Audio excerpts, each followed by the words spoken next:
everyone, it's Emma, and today I'm going to do my January wrap-up. I read 6 books this month and then a bunch of manga and comics, but since I'm filming this before January is actually over, not everything that I read in January is going to be in this video, so I'll just put that in next month's video and you'll see it then, because I don't want to tell you what I read now because I won't be able to tell you what I thought of it, because I haven't finished it yet. The first thing that I read in January was Carry On by Rainbow Rowell. Everyone kept telling me how adorable this book is. This book was so adorable. Not just in Simon and Baz, but the world, the way that spells work. If you don't know what this is, it is basically, in Rainbow Rowell's other book, Fangirl, the main character, Kath, writes fan fiction, and this is the fan fiction that she wrote, but it's about these wizards in Kath's world. It's kind of like the Harry Potter of that world. The spells are named after phrases, cliche phrases that people actually say, and when they cast the spell, they actually say it. So if they're trying to open a door or something, they'll yell, "Open sesame." Just made it really cute and funny. Because this is the fan fiction that she wrote about the 6th book in that series, I think it was the 6th book. It's kind of like you're joining mid-series, so they'll reference back to things. I don't know, I liked it a lot. I think I gave it 5 stars on Goodreads. I love Rainbow Rowell's books. I don't really read contemporary books, YA contemporary, because I don't like them. I have really enjoyed all of Rainbow Rowell's that I've read. I loved Eleanor and Park and Fangirl. Even though it's over 500 pages long, it was an easy read. It's not hard to read at all. It was just kind of a fun one. At the same time that I was reading Carry On, I was also reading The School for Good and Evil by Somin Chainani. This is a middle grade book. I picked it up on a whim, and then all of a sudden I started seeing it everywhere. I bought it knowing absolutely nothing about it, and now I've heard so many people have read it and love this trilogy. In this world, we follow these 2 girls who are best friends. Every couple years, 2 kids disappear. They always kind of fit one of 2 descriptions. It's always one kid who is destined for the School of Good and one kid who is for the School of Evil. Basically, our 2 main characters, it seems like they would really obviously go in one or the other, and then they get placed in the opposite school. I really liked the themes in this a lot. I did a full spoiler-free review on this. If you want to check that out, I'll put it in the description. It took me a little while to get into, and then by the end I was loving it, and I think I'll definitely continue on with the series because I'm really curious to see where it goes. After I finished that, I reread the All for the Game trilogy by Nora Sakavic. First book is The Foxhole Court, and then The Raven King, and then The King's Men. I love these books, and I loved them even more the second time. I made a whole video called Why I Love the Foxhole Court, so you can go check that out if you want to know a little bit more about these books. This trilogy is like nothing else I've ever read. Technically it's about sports, but there's also mob bosses, and it's really violent and intense, but the character development is so good. This kid, Neil Jostin, he is recruited to this college sports team, but it's a sports team where the coach only recruits kids from broken homes. So obviously all of these kids come with past traumas, and they don't really work as a team even though there's a lot of talent. And Neil is this rookie kid. He has a lot of talent. I forgot to even mention that it's an imaginary sport called Exy, which I always say it's a mix between lacrosse and racquetball, but it's as violent as ice hockey. Anyways, so Neil hasn't been playing Exy for very long, and he kind of has this past that's haunting him. He's been on the run, and it's just the story of him coming to this team and how it impacts how the team all works together. But it's not really about the sports, it's all about the characters, and these characters are so well written. I'm gonna stop now because I have filmed so many wrap-ups and TBRs and videos where I just mention this in passing and then have to edit out 7 minutes of film because I just keep talking about these books. If you want to know more about why I love this so much, go check out the video that I just made. It's called Why I Love the Foxhole Court. I'll link it down below. And then the last thing that I read that's actually a book was Illuminae by Jay Kristoff and Amy Kaufman. I was so hesitant to read this book. I didn't want to for a long time, even though everybody talks about it. But when the second book, Gemina, came out, I kind of got more interested just from the reviews that I saw. I am so happy that I picked this up. Halfway through, or maybe 200 pages through, I thought about giving up on it. And then something happened. I loved this book. I loved it so much. Another reason I was hesitant to read it is because it's sci-fi, but the writing style makes it so interesting.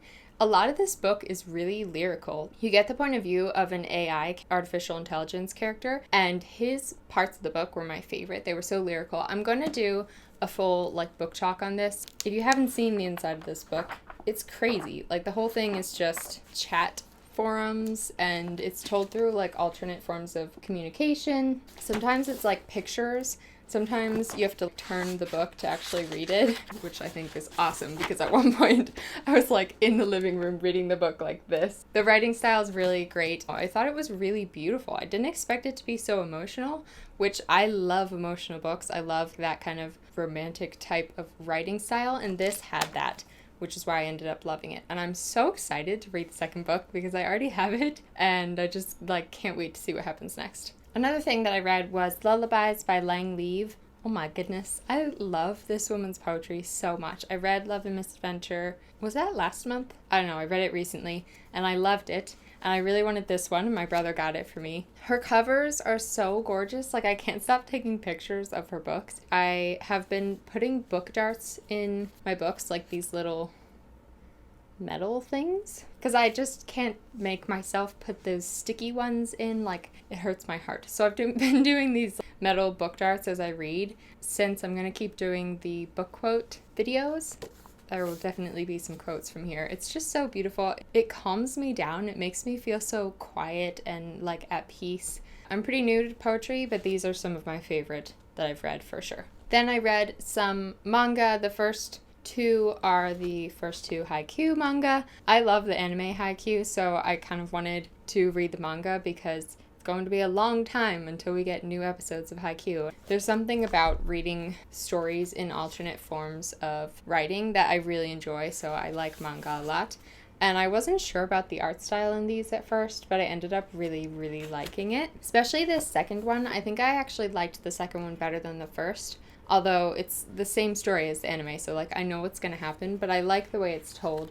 It makes it different. Some of the characters look different. I'm glad that I watched the anime first, though, because I enjoy the art style of the anime better than the manga, but I still really like it. Haikyuu is a sports manga, sports anime. It's about this volleyball team. Reminds me a lot of the Foxhole Court. I read the Foxhole Court before I watched this. I can't stop comparing the characters. Kageyama, who is the setter on their team, is basically Kevin Day from the Foxhole Court. It just cracks me up. It's about this kid who is really short. Most volleyball players are really tall, and he's really short, but he can jump really high, and he's super determined, and he works really hard to get good at volleyball. But he's never really been a part of a team. He gets to high school finally, and he can join the volleyball club. But this guy who he played a game against in middle school, who he vowed to one day beat, turns out to be on the same high school team as him. It's really funny.